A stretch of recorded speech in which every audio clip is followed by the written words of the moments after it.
Today we will introduce the USB remote control function of HDP4424B series. In the downloaded I/O folder, find the Connection Expert application and double-click to open it. Next, connect HDP4424B to the computer.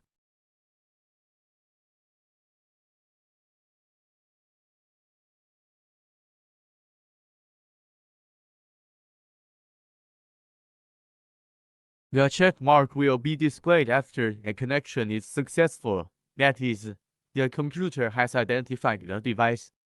Click Interactive I/O. SysBI command can be input here to control power output. Send command, read reply, send and read in sequence. Use several instructions to test. If this command refers to setting channel 1 output on, this command sets the channel 1 voltage to 5 volts. This command is to view the output value of channel 1.